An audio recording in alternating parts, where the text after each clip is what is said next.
You're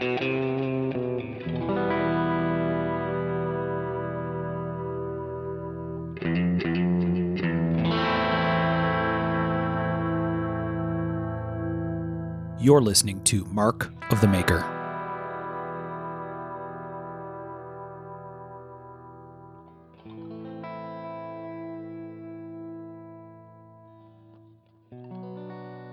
Hey everybody, I'm Mark Steiner and you're listening to Mark of the Maker, and this is episode 56 of the show.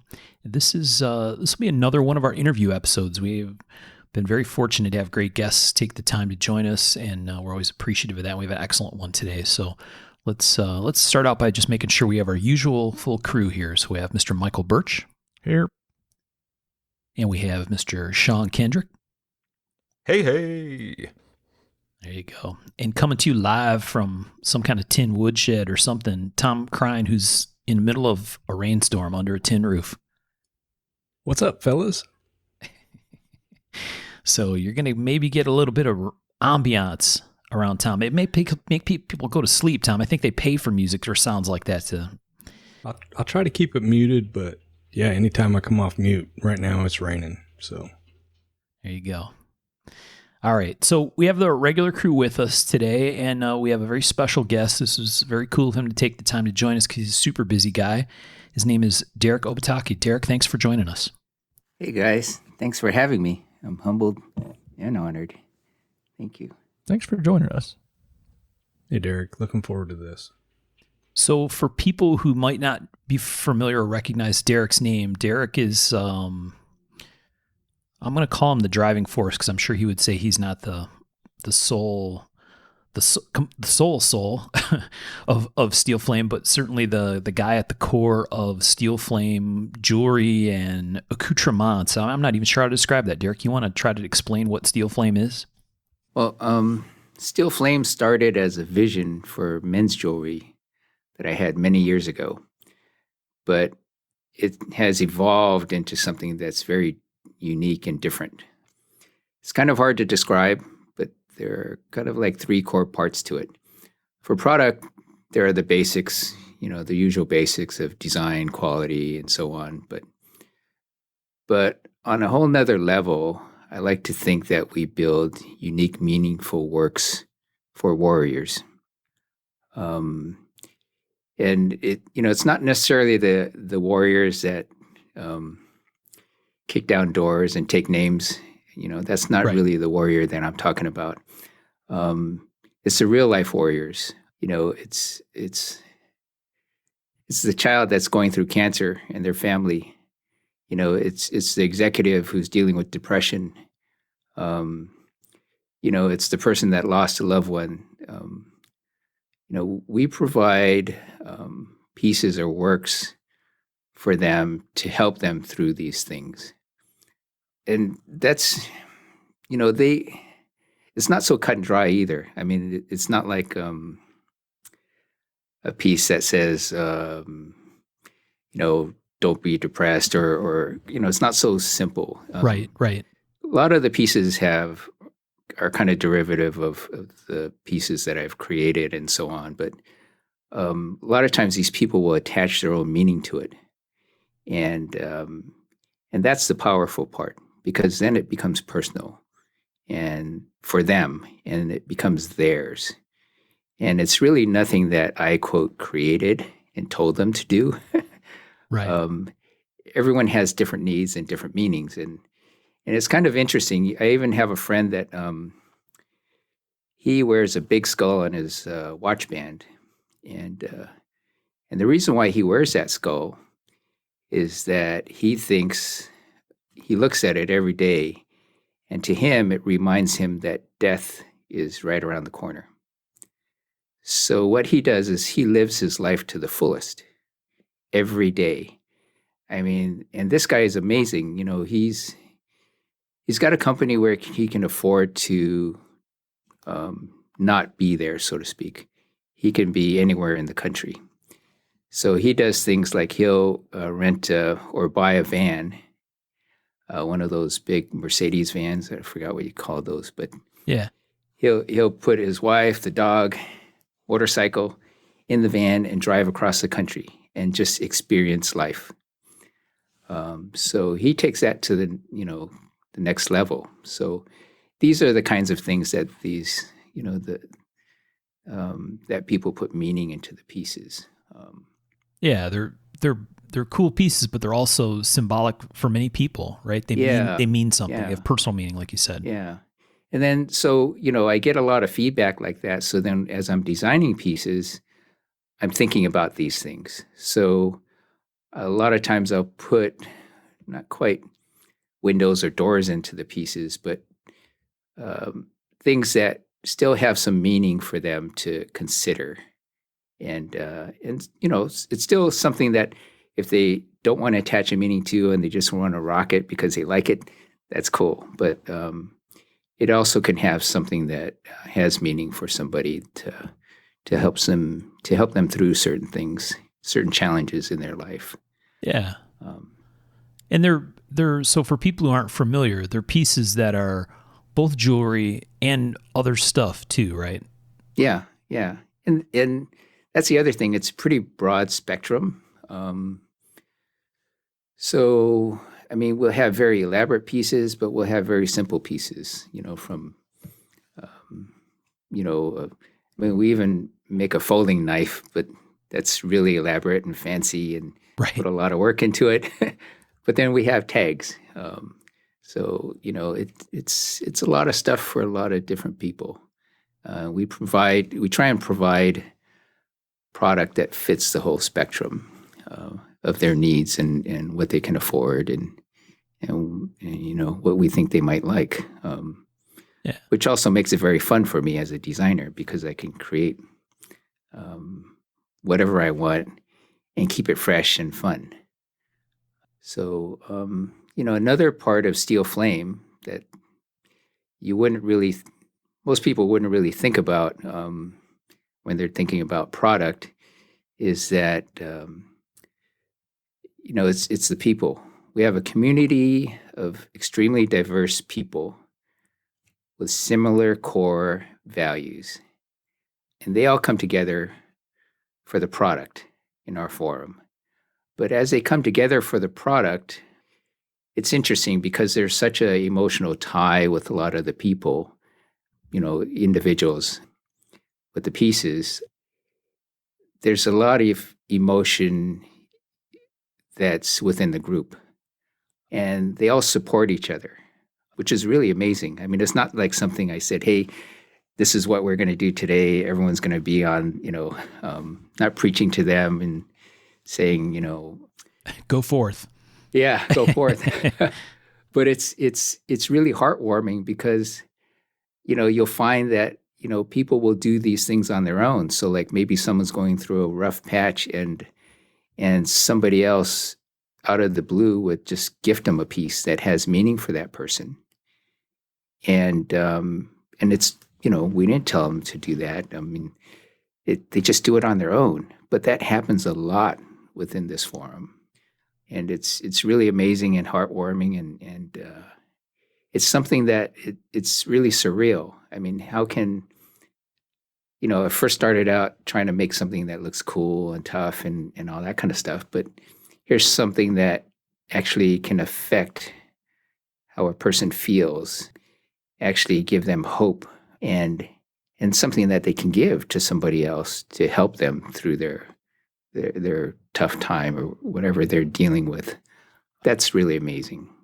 Yeah, there's a lot of beauty to the, that's the right word to say it, the almost like compounding goodness or goodwill or whatever, right? Love, whatever you want to call it. Yeah. It kind of builds on itself with some encouragement, right? But it's really nice to see. It's really interesting. It's just like a sanctuary. Yeah, it's a good way to put it. But, it's something that we kind of protect. We like to keep it that way. We're very selective as far as who's in the forum, mainly so that they have the similar values. Because otherwise things start changing sometimes, and it just changes the feel of and the vibe of the forum, and so that's what we try and keep it, really tight that way. But then, the other part of Steel Flame, of course, we have the product and the people and the customers, which is awesome. But it's the company, and the company meaning the people that are within the company. These people, they've been with me for a long time. Yeah. And they're exceptional. And it's a small company and it's tight. I don't like to, we're pretty much hitting the ceiling as far as product demand, and everyone says, well, why don't you just hire more people and make more product? Well, it means I have to hire more people. And sometimes hiring more people is not the same. It's not just a matter of the numbers and the dollars. It's the family that we have, and it's the balance of who we have. And I kind of just want to mention, give a shout out to them because they're the ones that make the difference. Because it's like without them, I can't do what we're doing. I mean, I can't be who I want to be. Right. But like Leonard, most of the guys know Leonard. He helps me with the sales and stuff. He truly gets and understands where my heart is. And he basically mirrors it with his own heart. And he understands the feeling that we have for our fans. And he does his best to try and help them out. But he's also there to kind of protect me because I think, there's only so much we can do. And it's kind of because of the emotional factor and because of what we do, he protects me because otherwise I might end up giving away the whole company and then we have nothing left. Right. But that's something that we both see and we want to, but we still need to make sure we can pay the bills. I have to say, Derrick, that even as someone who's outside it, right? I know obviously both you guys for a long time, but that shared passion for what this is between you and Leonard is very, very clear, right? I mean, that becomes very obvious very quickly when you talk to either of you guys. The message is very consistent and similarly beautiful, right? Yeah. I mean, there's I can't think of anyone else. I mean, there's just, it just works, And it's really funny because, that's how we started. I mean, when we first went, to the gathering, which we could talk about later, but it was just the two of us. We started from ground zero and grew. And then, then in the office, there's Jen Seiler. She's my left hand. Well, I'm left-handed, but she's my left hand in the office. Right. She's extremely organized and on point with, the internal order flow and processing. There are a lot of things that we cannot do without her. We recently had a virtual show, and even in the early days, we used to do a virtual show. And there's tons of processing when we do a show because we have to match the orders to the people that want pieces and stuff like that, make sure everything gets shipped properly. There's no way we could do it without her. So, it's little things like that allow us, again, to do what we do. Right. So she's amazing, and she's been with us for a long time. And then there's Micheline Masumoto.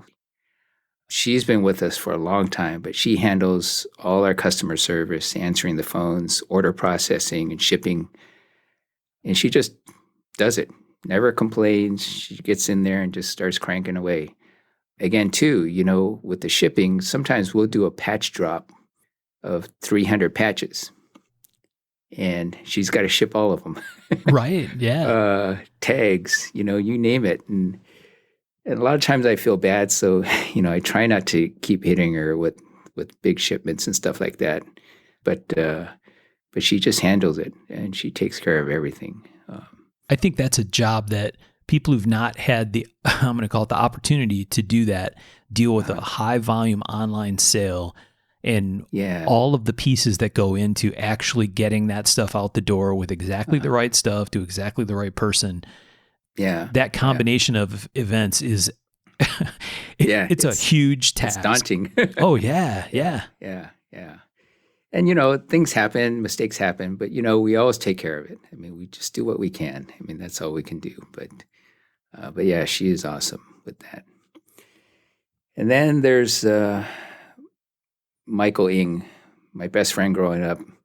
We've been in the jewelry industry most of our adult lives, and he is way more skilled and talented than I am at the bench.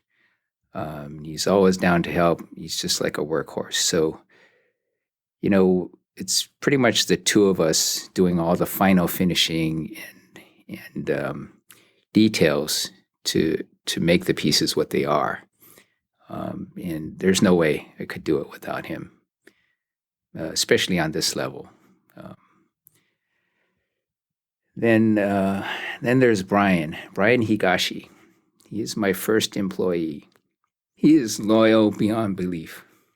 He's been at my side through all of the ups and downs.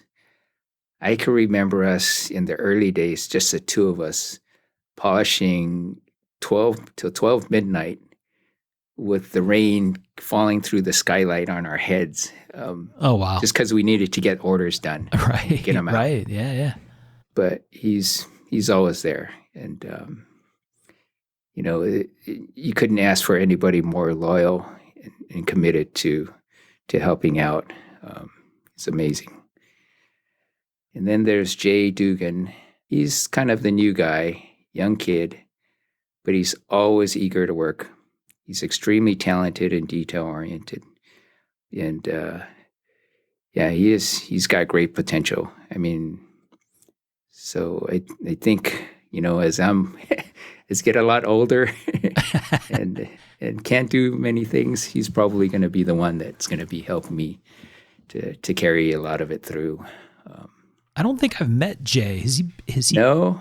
Yeah, he's kind of new, and okay. I don't think you've met Jay either. I mean, he's, maybe for some of the local, when we used to have our get-together here, yeah, he'd be around, but he doesn't travel to the shows or anything like that.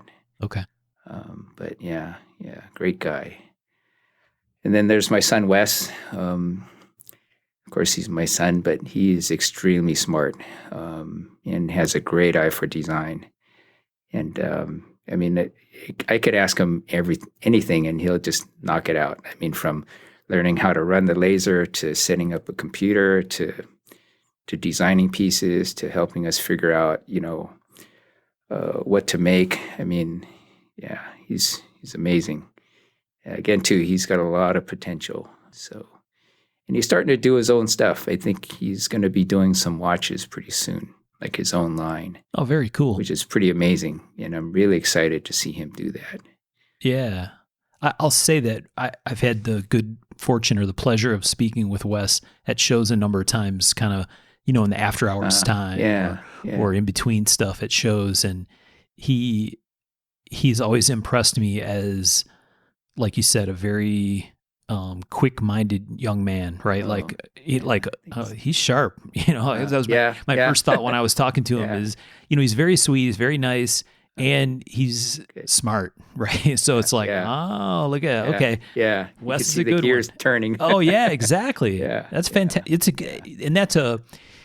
I think that's hopefully that's a good endorsement, because for me that's what tells me very quickly about people when I talk to them, right? Like, oh, this person's good at something, right? They you can see it in their eyes. You can kind of, like you said, see the gears turning. That's a beautiful thing.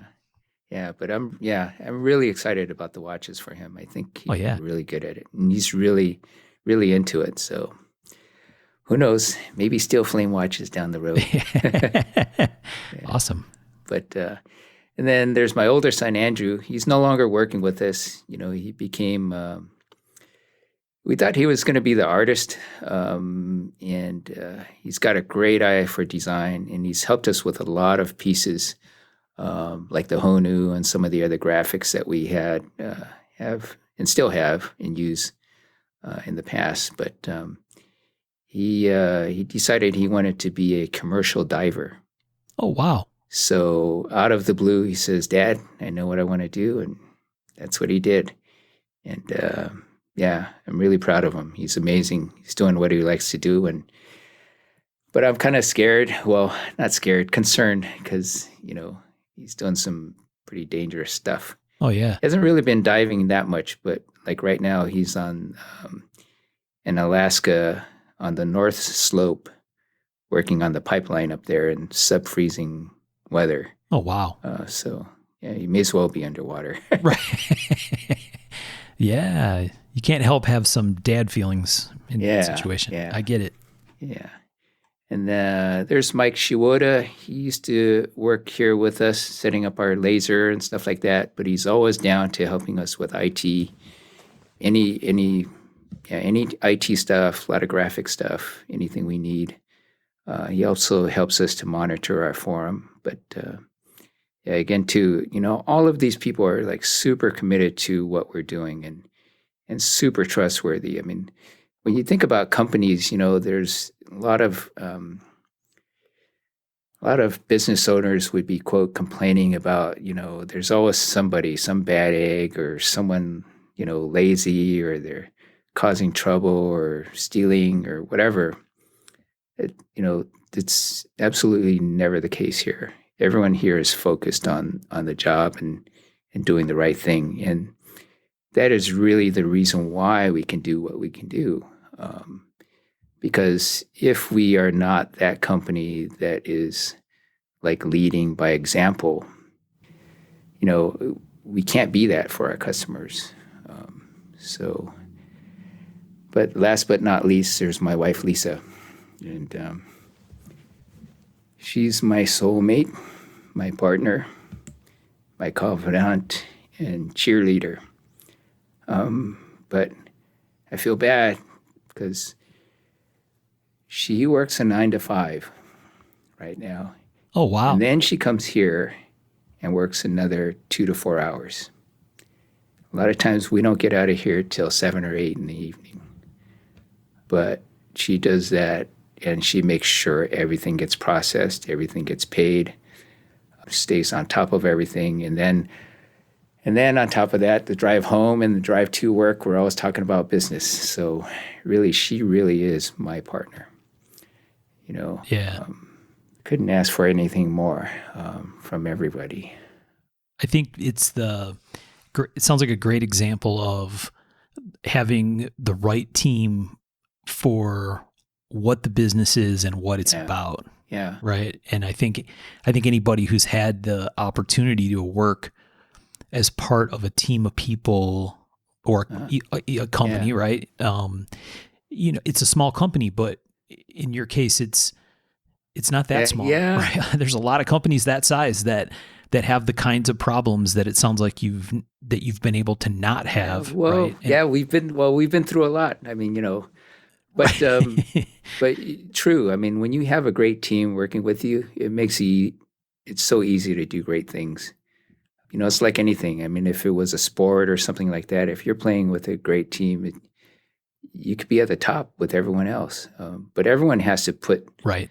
The effort in. And if one person is not doing that, then it just throws a wrench into the works. So yeah, there's an energy that comes with everybody moving in the same direction with the same kind of emphasis and passion that really multiplies it to where, okay, it's a 8-person team that is doing 12 people kind of work just through sheer focus, right? Yep. So that's pretty much Steel Flame in a nutshell. I mean, there's so much more to it, but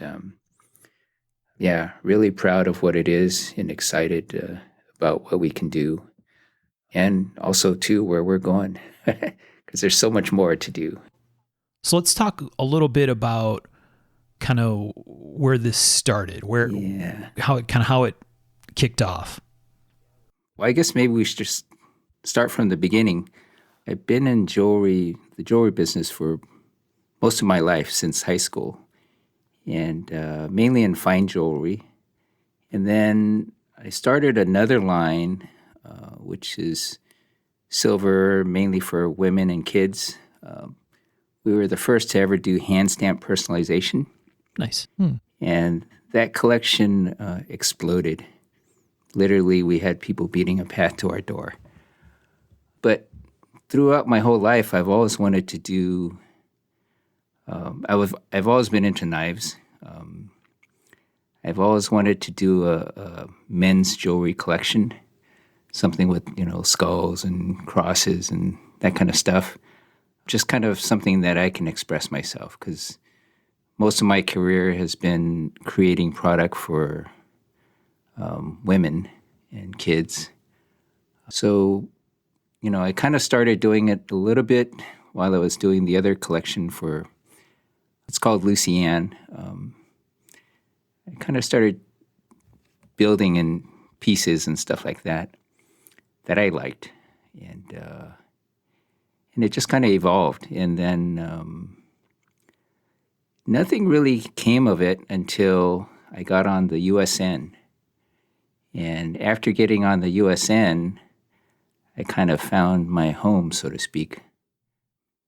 And I started posting a few pieces here and there. I wasn't really into posting. Never really was into any forums or anything like that prior to that. But after that, I guess they came out with the USN gathering. And at that time, Leonard was a friend, and he was kind of helping me with sales for fine jewelry. And I said, "Hey, Leonard, you want to go to the show with me?" And he said, "Sure." So we packed up some stuff. I made some pieces. We drove out to Vegas and did the first gathering. And it was really amazing. I mean, there's so many things about that show. It was the first show for us. Okay. First knife show. Even though I was into knives, ever since I was a kid, I didn't know anything about the knife community.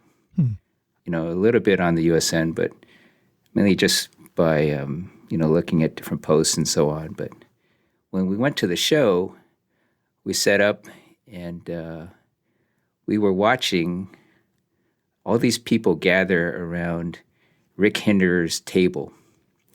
And we're thinking, why are these guys standing there? They're just like crowding his table. And other than that, there was nobody at his table.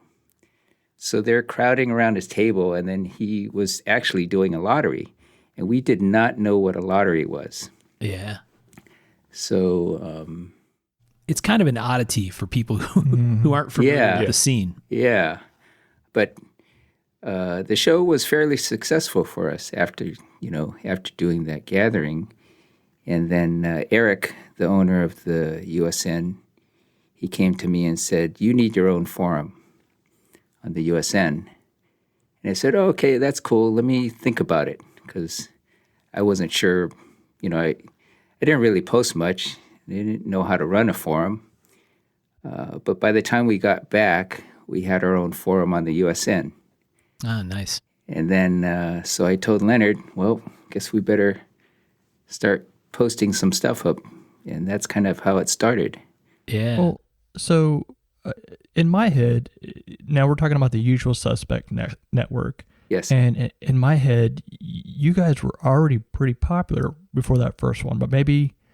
No. What'd you guys take to that first one? We did have some pieces. We were posting a few pieces here and there. It was actually quite funny even on the USN. I mean, when I first joined the USN, I wasn't prepared as far as selling steel flame. So, I made a few pieces. I'd post it up, and they had a forum where you could post pieces that you made and, kind of share it with everybody. And then I don't remember. I don't remember if it was on the Cove or something. I might have posted something up for sale. And I was trying to get some traction going with sales. So I put a few pieces up on eBay, and it didn't sell at all. I mean, there was no interest. Yeah. And then I would have to discount it, and then it's like, now it's getting to the point where well, the time I put into it, it just didn't seem like it was worthwhile. But it was really after the gathering that we got to make the connection with a lot of people.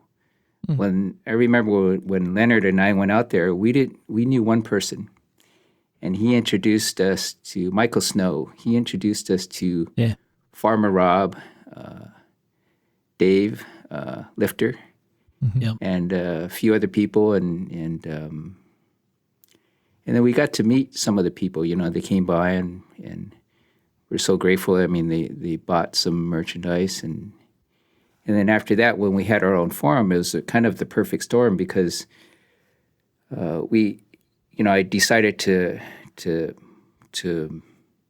be active, with the forum, and we started posting stuff up for sale or for giveaway, and it just started to immerse ourselves within the community, and it just grew like one person at a time. It still took a little while, but it's really amazing how it came around for us. Yeah, like you said, perfect storm in kind of an organic way, right? Yeah. And and that. Oh, go ahead. Oh, go ahead. I was going to say, if you want, I'd love to be able to circle around and kind of pick up on where you grew up and that sort of stuff, and then get back to the growth of the. Oh, okay. Yeah. Yeah, because I think once we get deep into those bushes, we're not going to be able to come back out. Yeah. Yeah. Well, basically, I grew up in East LA, Los Angeles. I am the oldest of three. My father was a machinist, and had a very. I mean, my parents provided everything. We weren't poor, so to speak. We weren't rich either, but had a very comfortable life. But I was pretty much. Let's see. I was into building model airplanes. I think when I was like 5 or something like that, my mom bought me a model airplane. And I kind of vaguely remember building it, and it was glue all over the place. And I was into it. I built pretty much a model airplane every single week, every chance I got. I must have built every single model airplane ever made 2 or 3 times over. Yeah. When the kids would have a birthday party, they would bring their model airplanes to me to build. Oh, wow. And so that means I sniffed a lot of glue. Join the club. Inadvertently. But I was always into tinkering.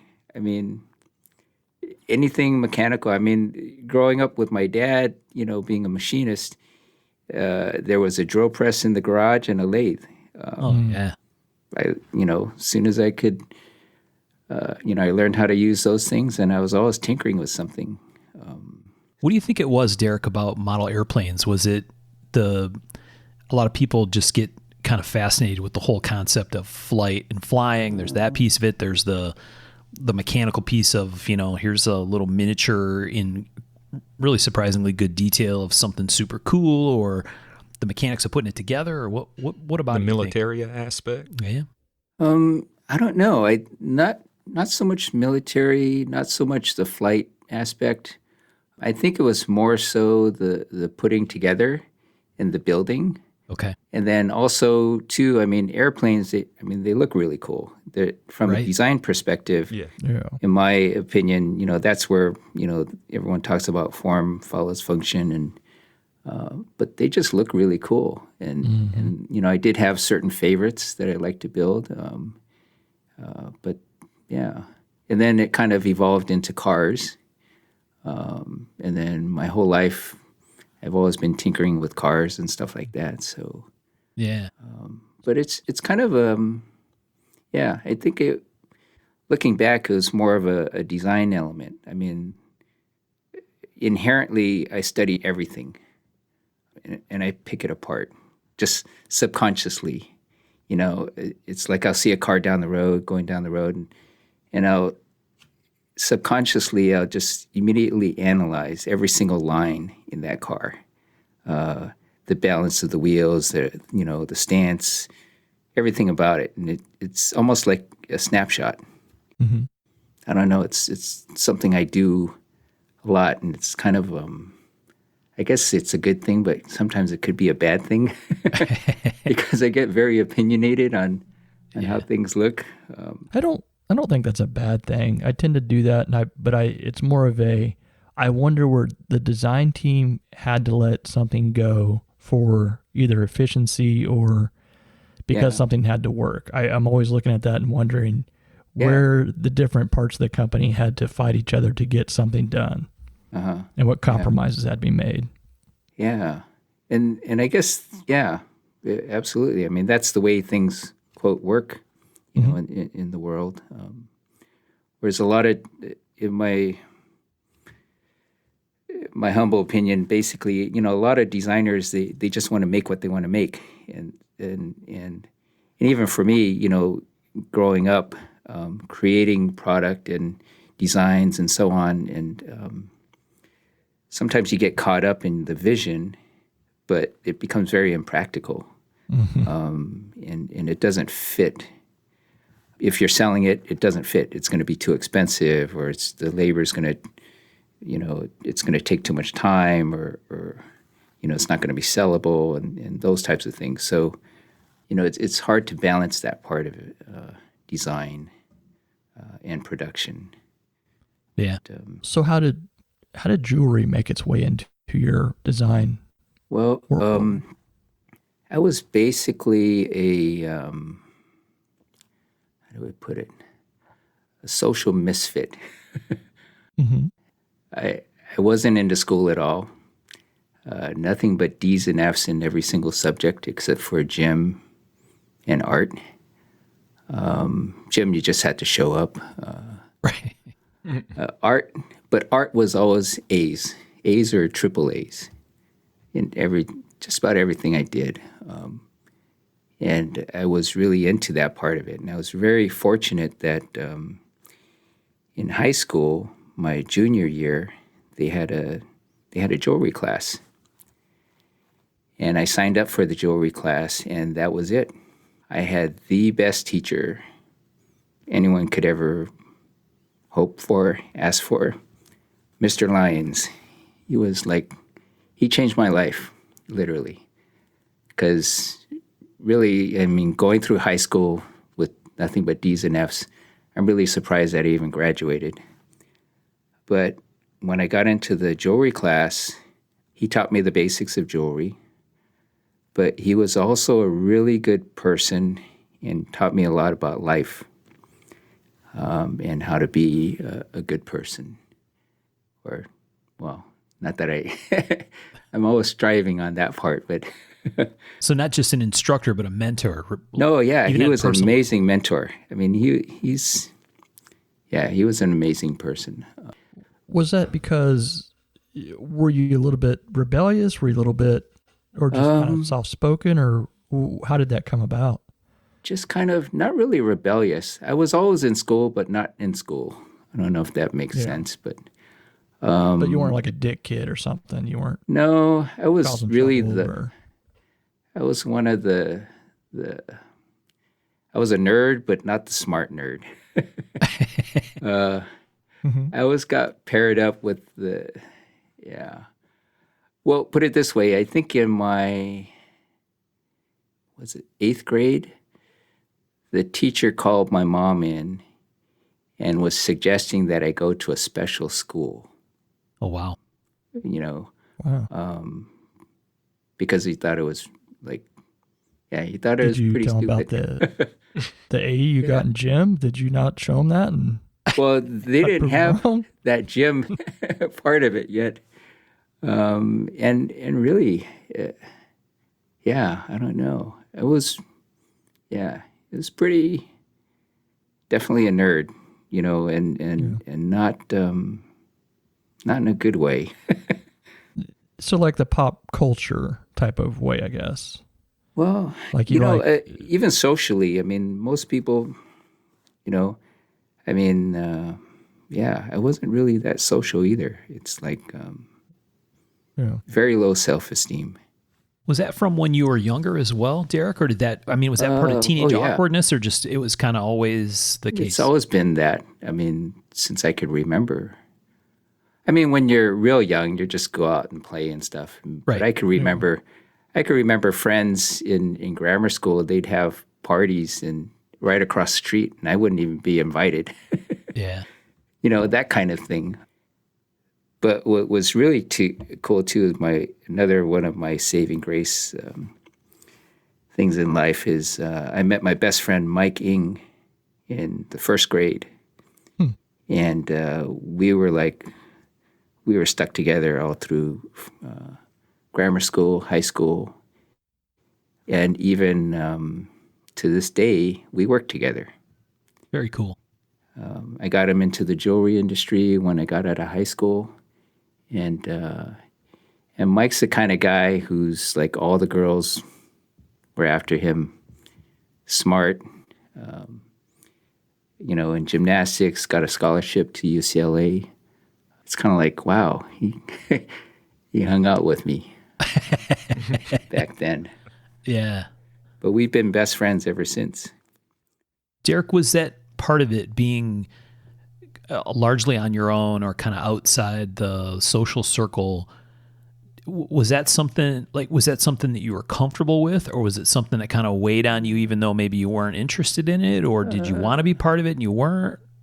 It weighed on me considerably. I mean, really growing up, I had very low self-esteem.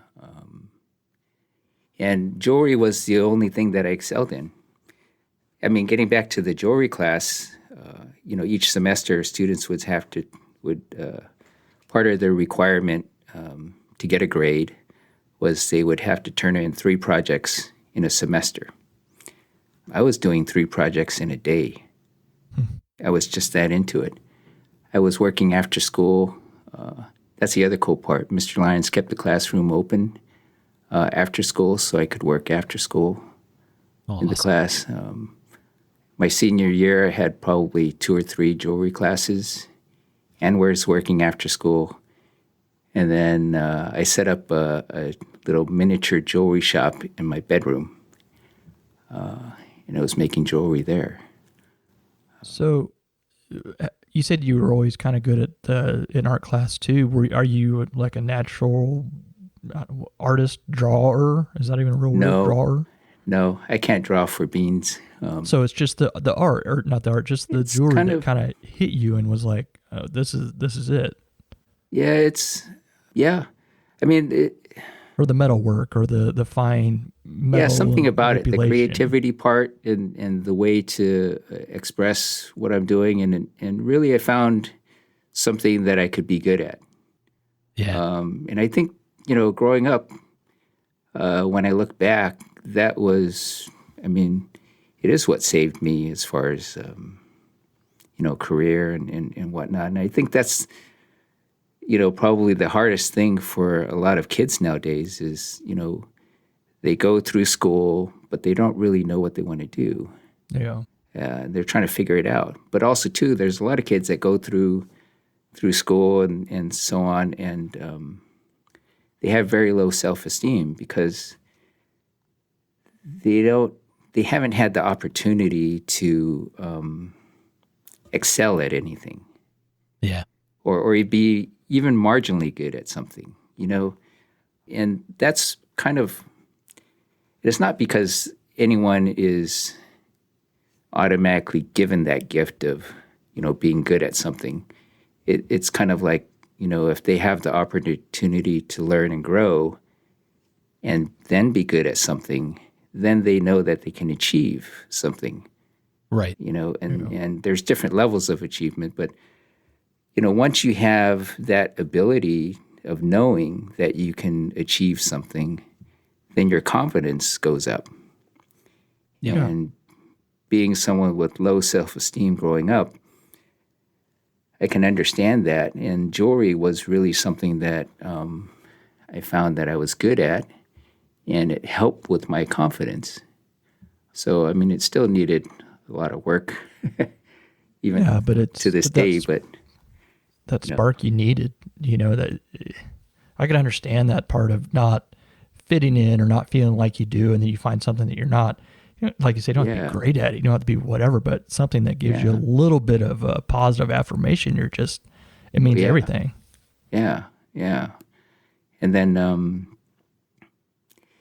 and then you could, once you realize that you can learn, and that's really the key, and you could do things, and you could feel good about yourself, and then it's like the next step, and the next step, and Right. but I think sometimes, people talk about a thing where one of the key pieces of the base foundation of it all is learning how to learn, because not everybody learns things the same way. And I know for yeah, me, part of that learn how to learn thing is understanding, you know what I mean, that you made progress, or that you yeah, could see something of value come of what you did, and being able to see that and recognize it, or even if it's with someone helping point it out to you, right? uh-huh, Like, yeah, hey, look, this thing you just did is really awesome. This is yeah, matters. That's a huge step for a lot of people. And I think there are people who never really figure that piece of it out. They struggle with understanding whether they did a good job or not, or are yeah, they progressing. And if you're missing that, I think people feel really kind of lost. Yeah. yeah, Well, I think we don't throw as much stuff at them like we used to. It's your math and science and things like that. And I think probably anymore with technology, we're tossing more stuff in kids' way to see what sticks. But never yeah. forbid it was like, this is what you're going to do, and that's it. Yeah, I think a lot of it is exposure, but I don't know how you guys as far as makers go, but to me, there's a creative side, and there's a certain personality trait that goes along with it. Where even for me, I was not into the regular school side of it, reading and writing, and even in math, I was just not into it. But there was one part of math that I enjoyed and I excelled at, which was geometry. Yeah. And that has to do with more, with angles, and it was more visual. So something like that. I mean, looking back, that's just how my mind worked. So, but then also too, there's purpose. I think what happens is, you're in school and they say, well, you got to go to school. You got to learn to, you got to be, good in school. You got to learn to read and write and do all the math and do all these things and history and whatnot. And when you're young, you think, well, why? What am I going to do? You can't apply it. You can't visualize what it's going to do for me, at that point in time. But as you get older, then you realize, oh, that's why. Right. That's what they were talking about. Yeah. Being able to connect the Yeah. dots to something that matters to you is super important. Oh, yeah. Mhm. Yeah. Well, I think that's what makes a good teacher, right? Yeah. Is to Yeah, help well, make that connection. Yeah. Yes, absolutely. And then, yeah, absolutely.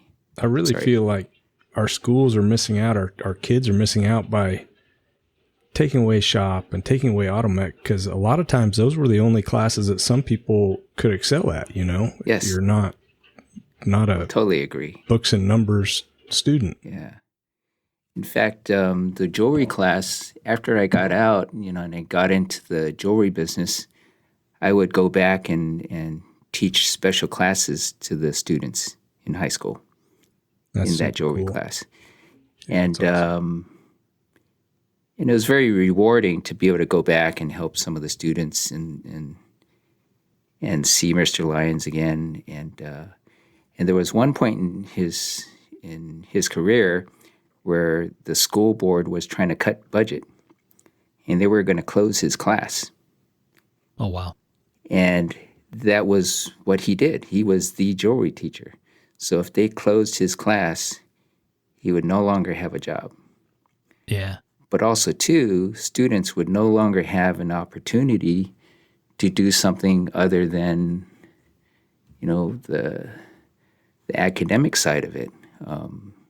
So I wrote a petition to the school board to keep it open, and I told them about my story and how it helped me, and how I wouldn't be where I was, if it wasn't for Mr. Lyons and his jewelry class.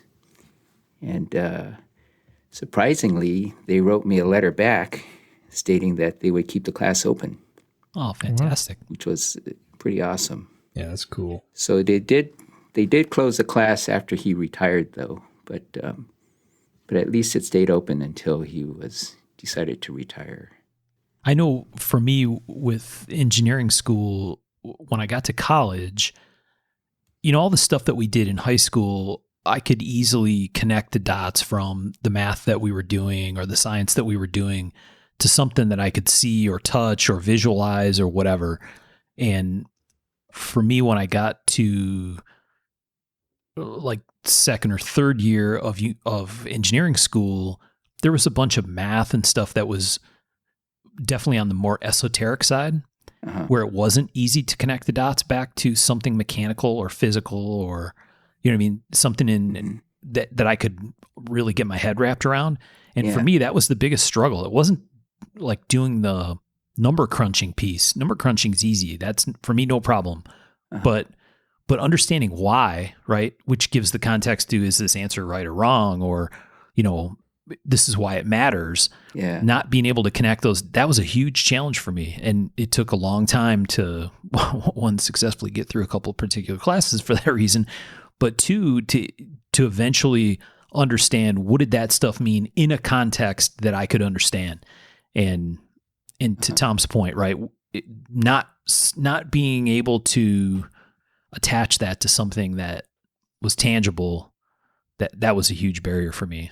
And I could see that being different for different people and on different subjects, right? Where if you can't somehow attach it to something, it gets difficult. Well, especially since it was probably very difficult, right? And a lot of work. Oh yeah. And then you're probably going through that thinking, why? Exactly. and what is this for? Yep. But you have to. Yeah. Exactly. Yeah. Yeah, that's got to be hard. I don't think I could ever go back to school, though. I give these people a lot of credit, the ones that they go through their career and they decide to make a career change and they go back to school and they make it happen. And that's pretty amazing. Pretty awesome. See, look at that. You're right on cue, Sean. Yes, I was thinking about how amazing I was before he said that. Really? Excuse me, it's Sean, Mr. School. What is that? Is there a story behind that? Yeah, Sean. Yeah, I'm in school. I'm in my last semester starting Monday. Really? Getting Awesome. a doctorate. Wow. Shit. Dr. Kendrick. That's awesome. So cool. Yeah, it's been fun. It's machining courses, so Oh, okay. Well, yeah. I'm just learning the computer side of it, Yeah. So are you planning on a CNC machine? Man, I don't know. I'm just going to get my degree and see where the wind blows me. Yeah, that's cool. That's awesome. I mean, as it is right now, I'm pretty happy with how I make knives, yeah. but I want options. I want to be able to do more, Oh, yeah. Dude, how cool would it be to just push a button, though? Yeah. That's right. You just push a button, right? Dude, they just come out. And I don't know. I've thought about the CNC thing, and I don't know if it would satisfy a certain part of me that working almost completely freeform satisfies. I mean, hell, it could be a side hustle, an extra revenue stream, but I don't know that it would replace what I currently do. You could learn CNC, get a CNC, make parts for other people to help pay bills. Oh, no, I know that wouldn't work out. And then you could do what you wanted.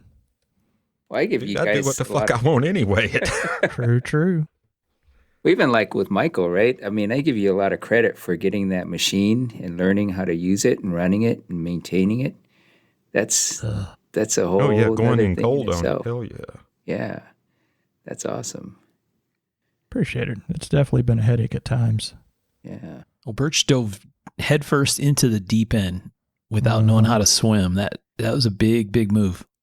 But it opened up a lot of new doors for you, right? I mean, Absolutely. being able to produce what you want to produce, Yeah. or even having more ideas to produce. Yeah, I felt like I got to open a door that I'd been stuck in a small room for a long time, and I just felt like I got to breathe.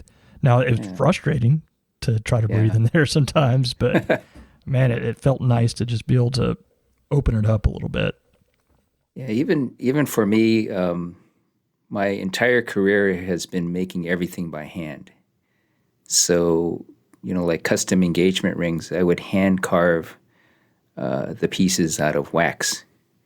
And so if you could imagine, what you see in the stores with all the little parts to set the stones and everything would all be hand carved in wax. So sometimes it would take me 1 to 2 days straight carving a wax model by hand.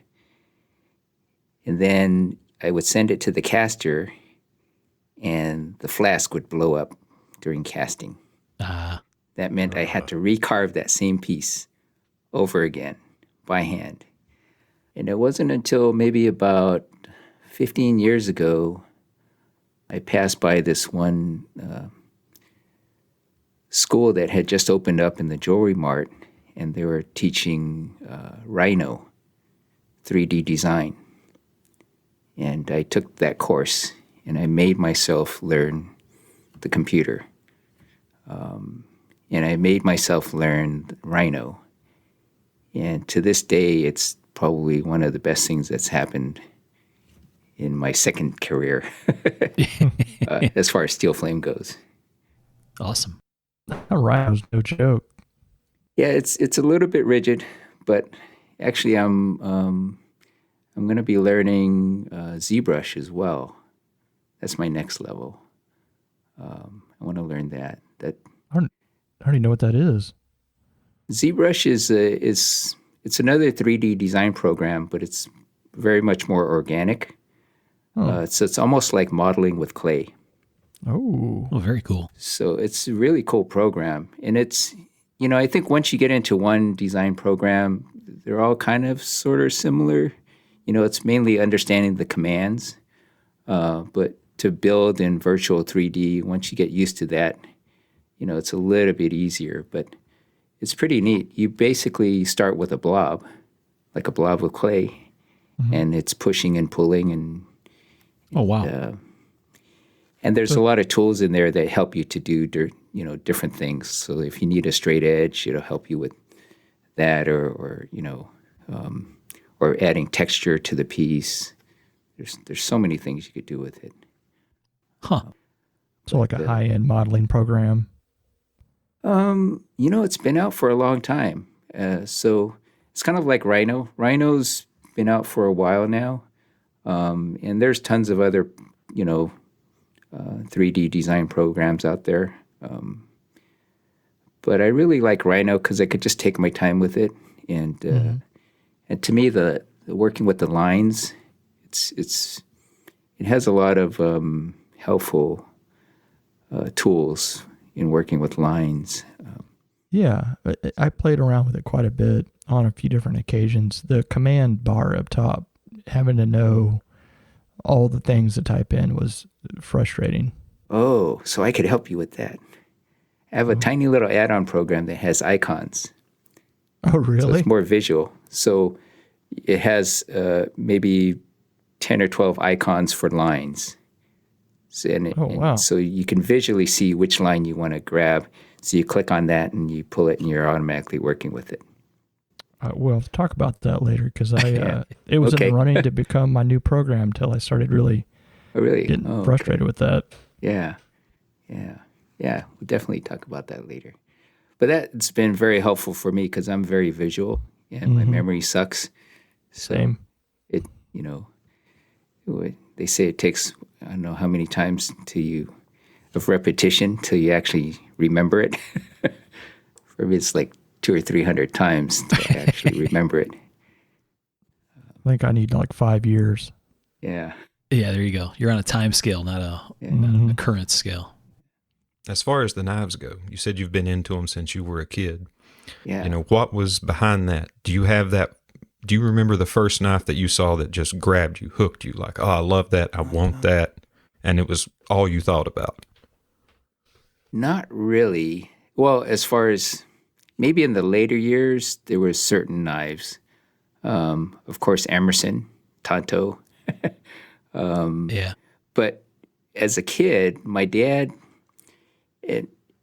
used to take us to this old movie theater in downtown LA, and we would go watch Japanese movies, samurai movies. And it was all with subtitles, so I got to learn a lot about my cultural history and about the samurai and Bushido, and that through those movies, it became ingrained in me, those types of values. But the swords, I loved the swords. And when I was a kid, I would actually steal my mom's kitchen knives and try and regrind the edge on the sidewalk by scraping it on the sidewalk. Or I'd get popsicle sticks. Everything I got was pretty much a weapon. I'd get popsicle sticks and literally grind blades on the sidewalk or the cement or I think different that's called a files. shank. Well, yeah. I wasn't in prison then, but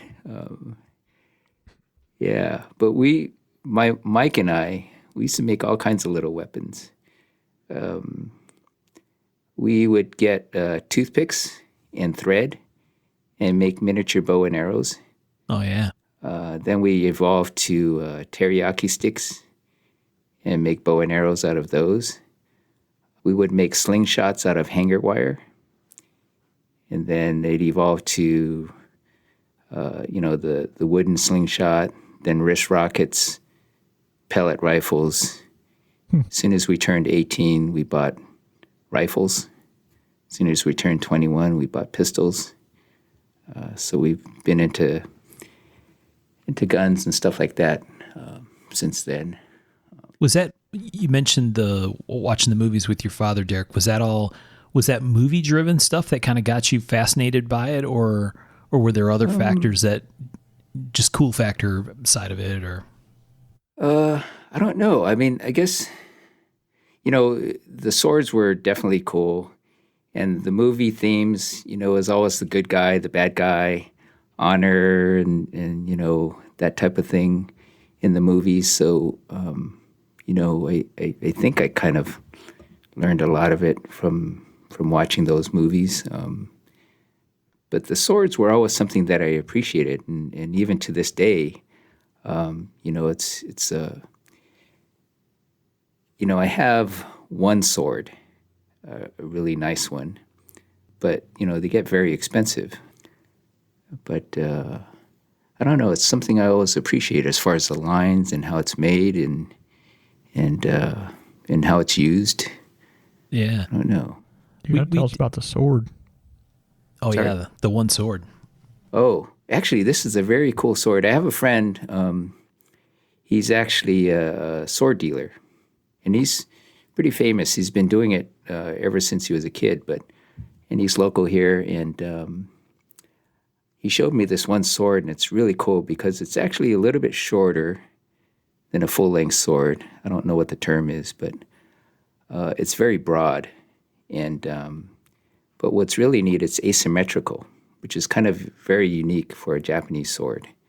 So one side has a big blade groove that runs the full length of it.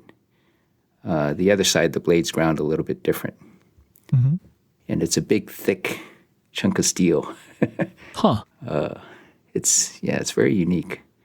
Do you have any of the Japanese sword books? No, I don't have any of the books. Although, if I have any questions, I just ask my buddy Mike, and he'll talk my ear off about swords. There you go. Yeah, and it's kind of neat because it's a really neat history lesson. So sometimes he'll come and visit, and he'll bring a bunch of swords, pull it out of his trunk, and he'll tell me everything about those swords. and he could tell when they were made and who made it, and it's pretty amazing. Wow. That's very cool. So, we did earlier on in the show, I don't know, maybe it was in the second season or first season, we did an episode called Knives of the Movies. And, really? And the reason we did it was because we started to see a very common theme that, we'll talk to knife makers and they'll say, oh yeah, I saw Rambo and the Rambo knife that grabbed my attention. That's got me really into it. Or, like they would get magazines right at the store or whatever, and they'd see a knife in a magazine and it would grab them. But that movie thing has been very powerful for lots of people. So that's why we were asking about the movie influence, because that stuff it gets, I think, your attention because there's imagination and, you know what I mean? If you have enough kind of room in your head to entertain a story and a fantasy, then boom, it can just multiply and take off from there. Yeah. Yeah, definitely. I mean, Rambo, that did it for me too. Right. I bought what is it, buck? What is it, a 120 or the buck came out with a knife that was kind of close to that. That was the closest thing I could get to a Rambo knife. Yeah. The Buckmaster? Yeah. Yeah. Yeah, with the little screw-in spikes. Nice. Yeah. The Buckmaster, that's the one. Yeah. Actually, that's even, let's see. Yeah, I remember we used to go on road trips. My parents would pack us into the car, and then we'd drive like to Las Vegas and Utah, the Grand Canyon, all, just make a big loop. And I remember going to, my dad always liked to check out pawn shops. So I remember going to a pawn shop, and I had just a little bit of money, and I bought this tiny little folding knife. It was a lockback. And I played with that thing the whole trip, just in the back of the car, just opening and closing and just studying it and playing with it. Yeah, that was probably the first folder that I had. And then as I got older, I used to carry the folding buck knife. I carried that thing so much it always wore a hole in my back pocket. There were no clips then. Right. And then I think, I don't know, it was just always. And then after that, the next knife I carried forever was Spyderco Harpy. It had a big hook blade that the whole blade was serrated, but it was a small knife, and it was very easy to carry. So I carried that. Nasty little blade. Yeah. Mm-hmm. And then, when did we talk about the harp? Did we talk about it in this? We did one called Scary Knives. Yep, that was in been in a couple movies. Oh, yeah, It was in one of the not Hannibal, but the, it's not the the name of the movie. It's the matriarch or the civilian. Ah, there you go. a civilian That's what or it the was. police. Sorry, I've got a train going by and it's raining. So I can't. Tom's got it all going on over there. Kind of crazy.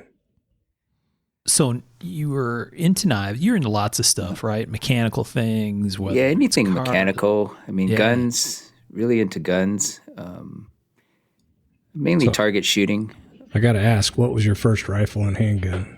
that you Okay, mentioned? first rifle, when my buddy Mike and we actually went to the mall because there's a sporting goods in the mall, and we both bought Browning 22 lever actions. Oh, nice. They were really sweet little pieces. Yeah, I've got one. Yeah, it's so precise. And Yeah, really short throw. yeah.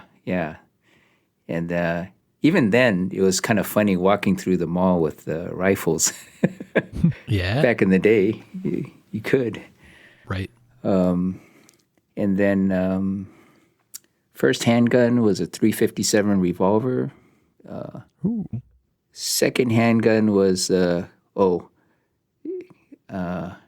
bought a Colt Gold Cup Series 70. Oh, nice. Didn't even shoot it. I tore it all apart. And there was this red book, pistol smithing. And it was detailed instructions on how to modify your 1911. And I went through that book and did just about everything I could to that Gold Cup. Yeah. I fit a beaver tail, checkered the front rear strap, squared off the trigger guard. I refit a barrel. I tightened the slides by peening the rails. Silver soldered the front sight. The only thing I didn't do was I took it to gunsmith to have it refinished. That's super cool. And Was that the Bob Day book?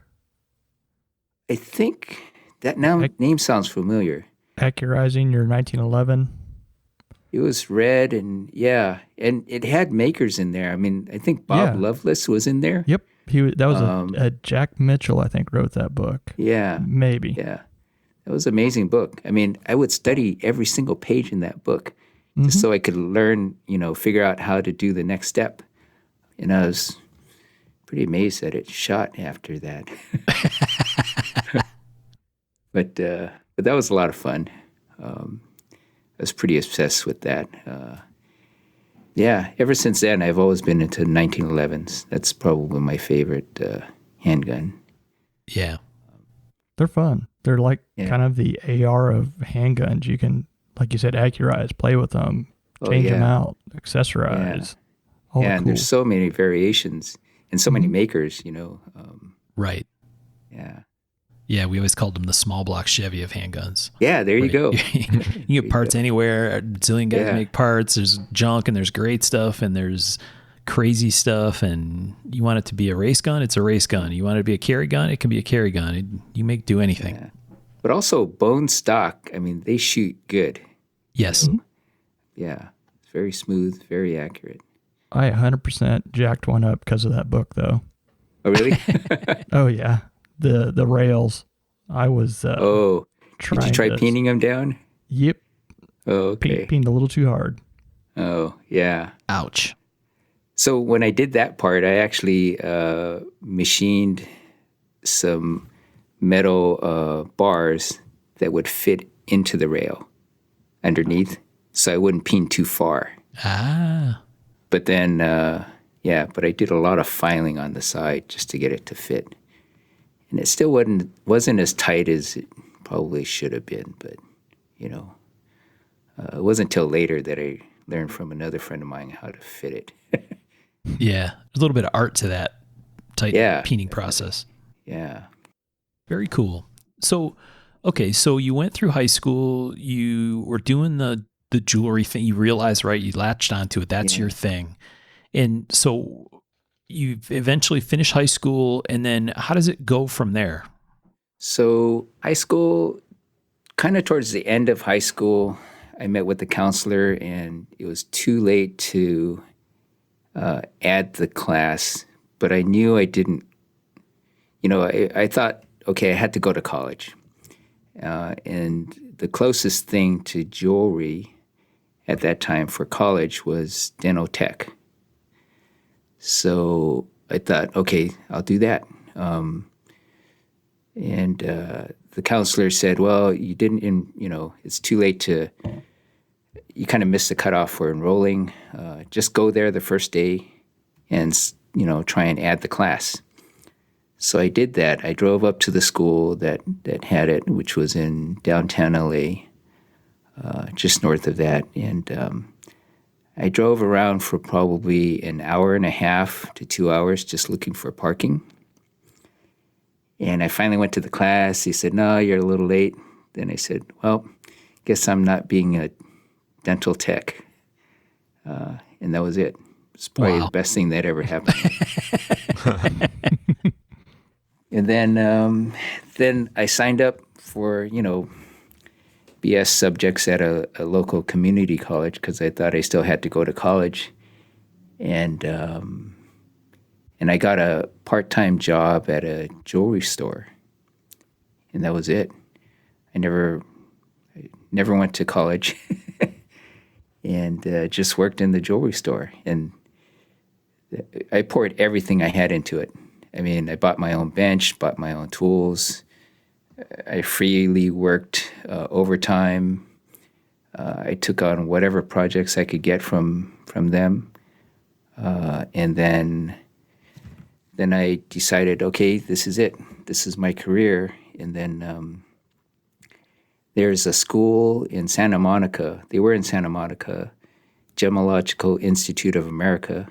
Yeah. And that was the closest thing to school that I could take with jewelry. So I went there, became a graduate gemologist, studied hand engraving, diamond setting, fabrication, casting, pretty much everything I could. And then just was working for different people. I actually started my own business when I was maybe 20 or 21. Oh, wow. It was above my friend's automatic transmission shop. He had a tiny little space, probably no bigger than a bedroom. And I rented it out from them for $200 a month. No one knew where I was because it was only a transmission shop and you had to go up this long staircase to get to me. But it was all word of mouth. So I would make custom pieces for different people. Wow. And I remember going to the bank asking for a loan, not knowing what it took. Yeah. And he said, well, you have to be in business for X amount of time first. And, we got to see that you're profitable.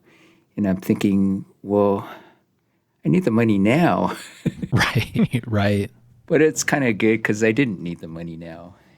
Give me money, I'll have profit. It's that easy. Yeah. Yeah. Chicken or the egg. What was that first business called? It was called Contemporary Design. Ooh. And then I ran that for maybe about a couple years. And then I got a job offer from a wholesale pearl company to set up manufacturing for them. So I took that. They actually sucked me in by offering me a partnership. So I thought, oh, cool, I get to be a partner of this big company. And they kind of reneged on that. But it was a great experience because they gave me my own space in downtown LA. And I hired 3 people to help me set up shop, bought all the equipment I needed, and built a collection for them. But that was definitely a big learning experience as well, because I was so stressed out. I'm working my butt off, trying to make stuff, and I had 3 people sitting around. And I didn't get it until later. Light bulb went off. It's like, my job is not to make product here, but my job is to teach these people what I need done. Right. And that's where my focus shifted. So I helped, I focused on teaching them how to make, how to make the jewelry, how to polish, how to carve wax models. And that's, and that was it. That was the difference that I needed. Yeah. Because I couldn't be that person. We couldn't make what we made by myself.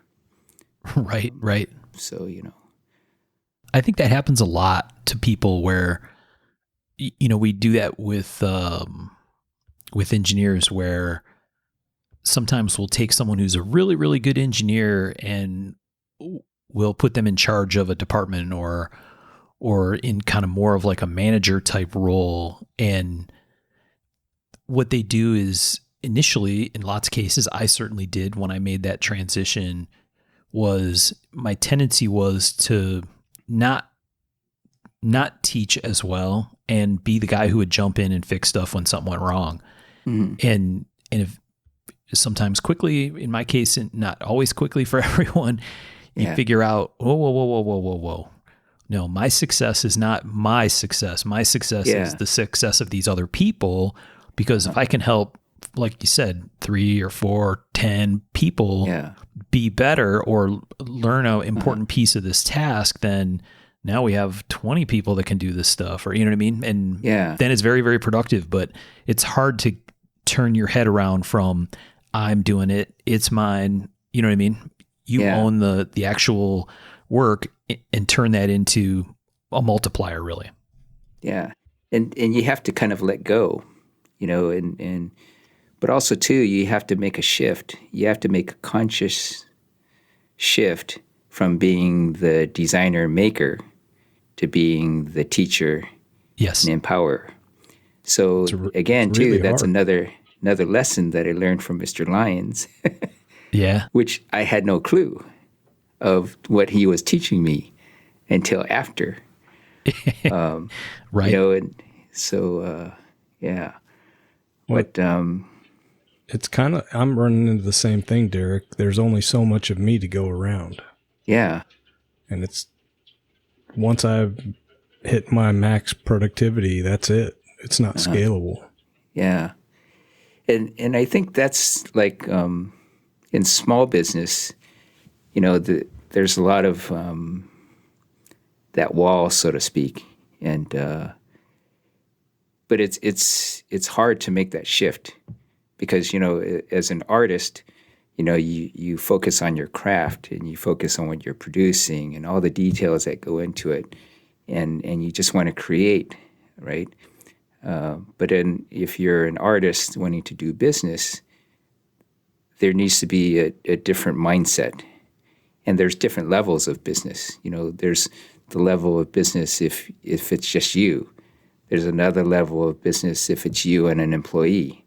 And then 2 employees. Once you get past 2 employees, then it's easy to go to 3, 4, 5, and so on.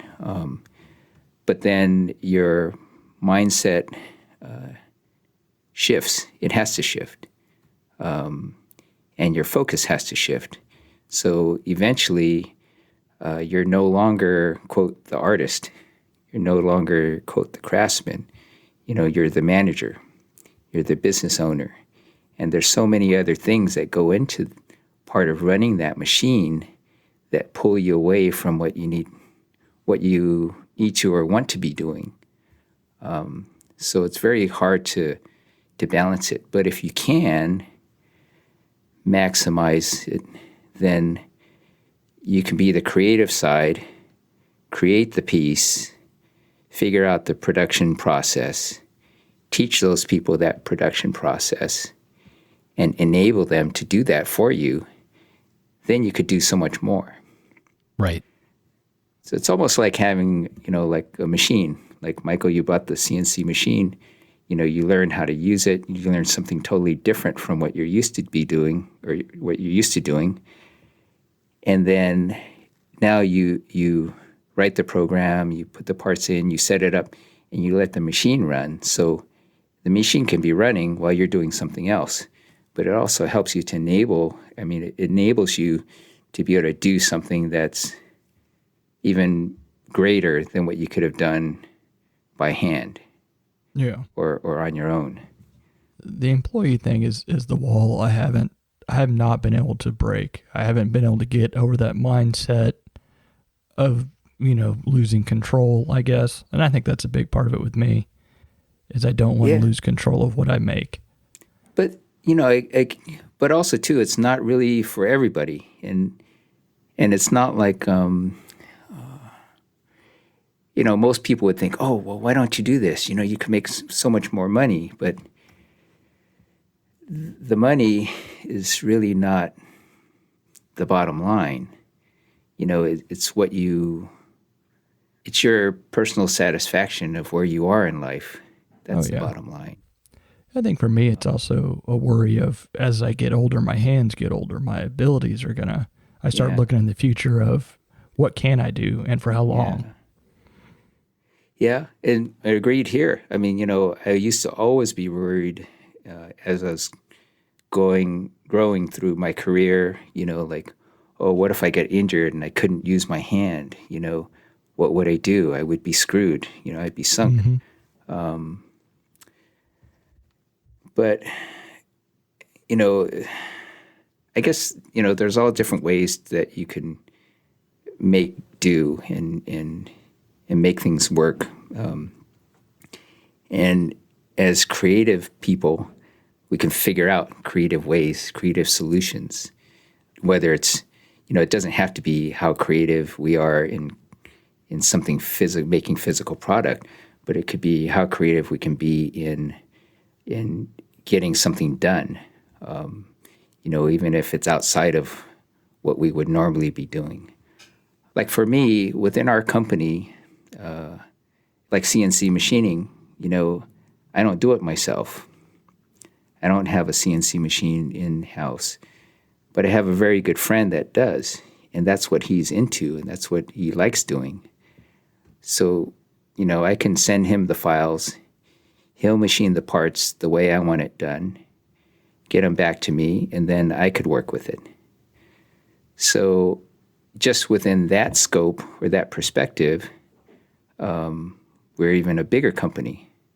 Mm-hmm. So there's a lot of things that you can do to maximize the project or the flow or the business without having to actually have it in-house or having to actually do it all yourself. Well, I think like in the knife industry, we get very wrapped up into how much is done on our own or how much is, even when it comes down to grinding, you'll see like freehand only, like no jigs, no. Yeah. A lot of the worth is based off of how much you do by hand, it seems like anymore.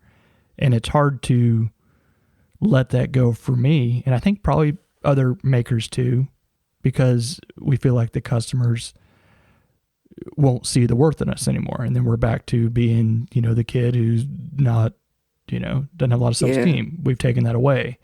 And so it gets tough sometimes because of perspective and our own probably personal hang-ups and egos and things like that. Yeah, absolutely. I mean, to me, that's something, I still fight with, on a regular basis. And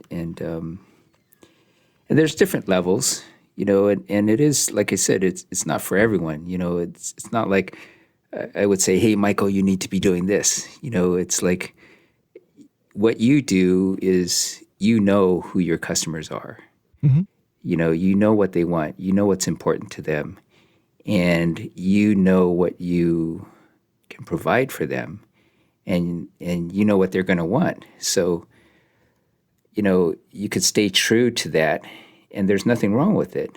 Although you could still dabble on the outside, I mean, doing a few other little things here and there, but the core product that you produce for your customers, there's nothing wrong with that by taking time, by, not mass producing it, by not making it so efficient, by completely hand making or having total control of what you do. Because really, at the end of the day, that's your identity, right? Mm-hmm. And it's hard to make that shift outside of your identity. Although it's not impossible, but it will take some time and you have to feel good about where you're going to go. Oh, absolutely. But I think, like we've seen over and over, the creative types or the knife makers and stuff like that, that and business don't always go hand in hand. What I want to make and what the customers may want may also not be what my family needs as they get older and need more and things like that. That's where it gets kind of... It's a hard balance, right? Oh, yeah. Yeah. But like Tom, you've made some shifts in your career, right? Oh, yeah. I mean, pretty big ones. I mean, I haven't been totally keeping up with what you've been doing, but from what I have seen, you have more people and you're branching off in different areas and stuff like that. And I don't know. But again, too, it's not that anyone should or should not. It's to me, it's like you are where you are because that's where you want to be. Yeah, it's on a continuum. Yeah. Yep. And it's not for everyone, too, because some people, again, too, as an artist, for me, I've challenged myself, and I've been very fortunate to have really good mentors along the way to help me come out of my, quote, shell. I mean, being the guy that is D's and F's in every single academic subject in school, I now, I've made myself learn the books. I made myself learn how to read a legal agreement. You know, I made myself learn how to run a different program. I made myself learn about the business. And it wasn't just me. You know, again, too, I've been very fortunate to have really, really good mentors in the legal, accounting, you know, in different aspects of my business. But that's because I wanted that, you know, and my focus has shifted from not just creating this one, quote, widget to creating the business. And now it's to creating, it's so much bigger than that, you know, even within our group, our forum, it's not just the product, it's the people, you know, and it's the community. So it's creating the community that to me is even bigger than whatever widget I can make, so to speak. And that's what drives me for different things and different product. So to me, the creativity, I feel that for me, can be on different levels and for so many different things. So even within our product offering, it's not just rings or not just silver. It's not, you know, it's so much more than that. It's so many different things that I could have fun with.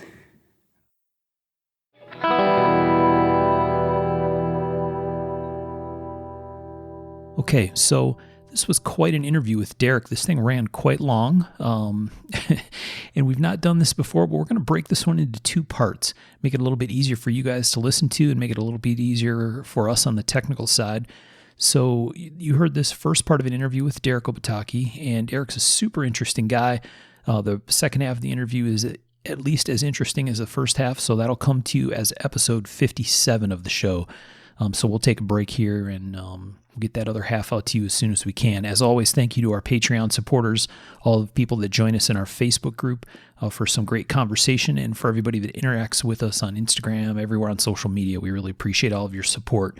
We couldn't do it without you all. And thanks to, again, our Patreon support and other folks that have helped us with the show. We'll do our best to keep bringing you the kinds of interviews that we have so far, and like this excellent one we're having with Derrick. So stand by. We'll get you an episode 57. That's the remainder of this interview before you know it. Thanks for listening.